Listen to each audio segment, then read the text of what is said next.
Continuando a leitura, Educação e Mudança, capítulo 4, tópico 10. Novo conteúdo programático. Mas quem dialoga? Dialoga com alguém sobre alguma coisa. Esta alguma coisa deveria ser o novo conteúdo programático da educação que defendíamos.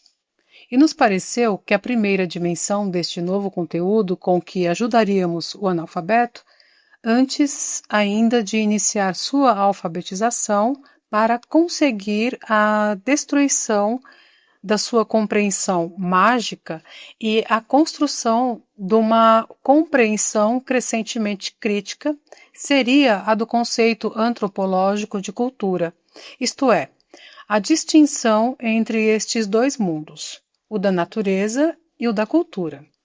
O papel ativo do homem na sua realidade e com a sua realidade. O sentido de mediação que tem a natureza para as relações e a comunicação dos homens. A cultura como o acréscimo que o homem faz ao mundo que não criou. A cultura como resultado de seu trabalho, de seu esforço criador e recriador.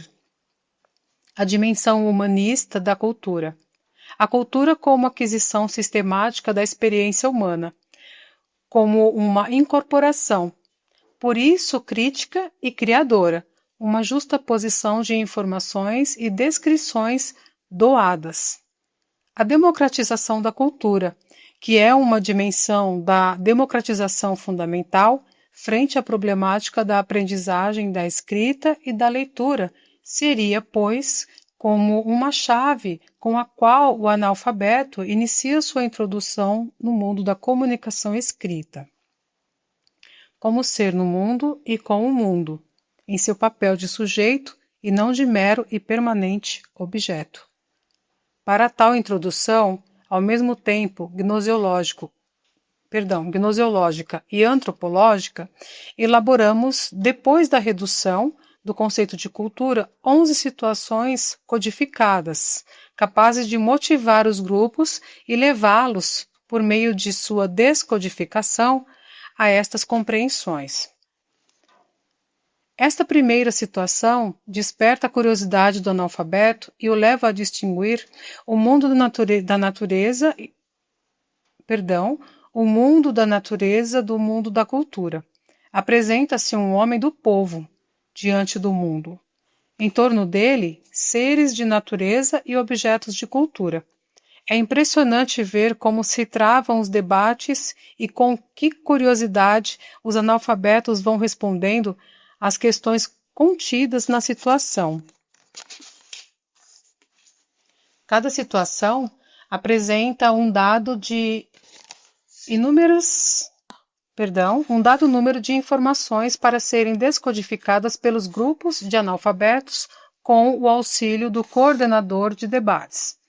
Na medida em que se intensifica o diálogo em torno das situações codificantes, com N informações, e os participantes respondem diferentemente a elas, porque os desafiam, se produz um círculo, que será tanto mais dinâmico quanto mais a informação corresponda à realidade existencial dos grupos.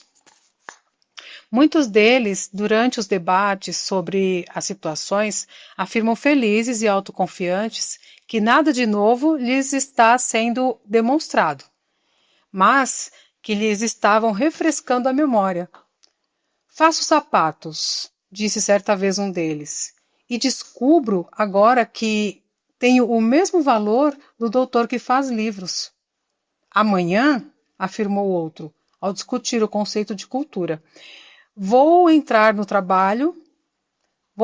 meu trabalho com a cabeça erguida. Era um simples varredor de ruas que descobriu o valor de sua pessoa e a dignidade de seu trabalho, afirmava-se. Uma observação. 27.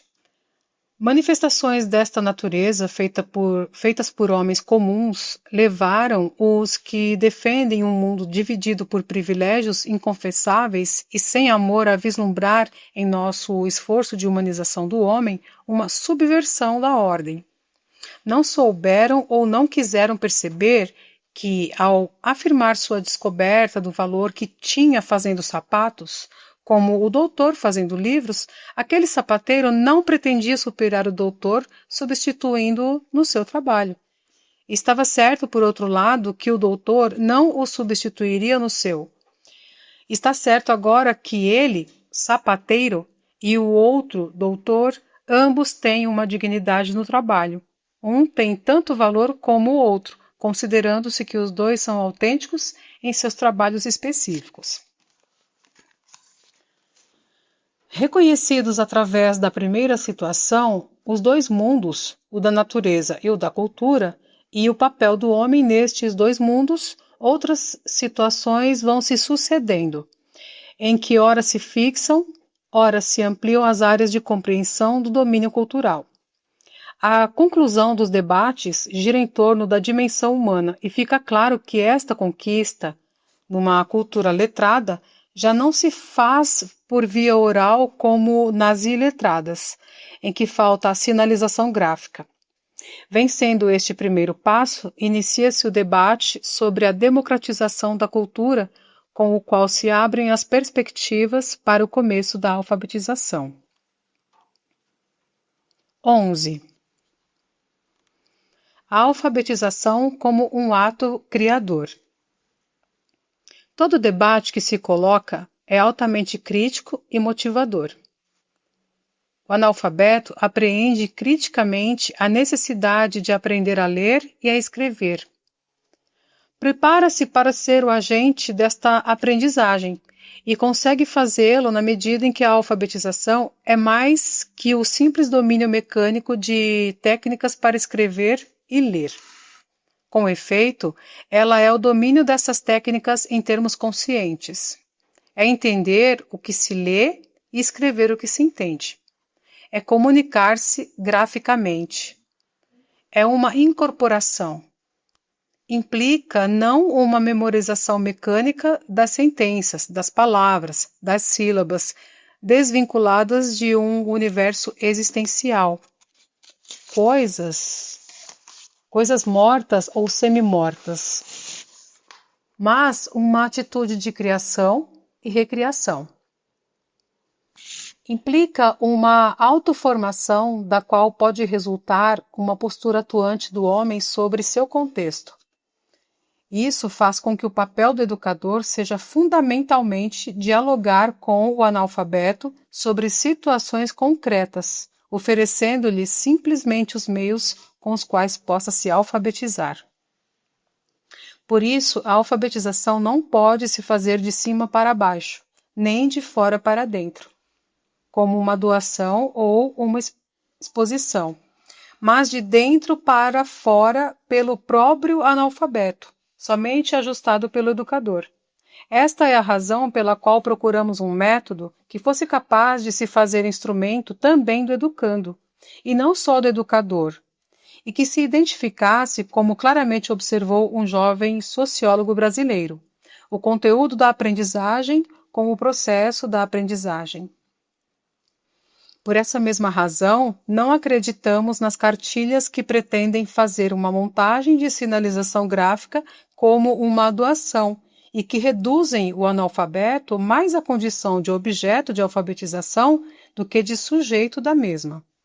Tínhamos de achar, por outro lado, na redução das palavras chamadas geradoras, fundamentos para a aprendizagem de uma língua silábica como a nossa.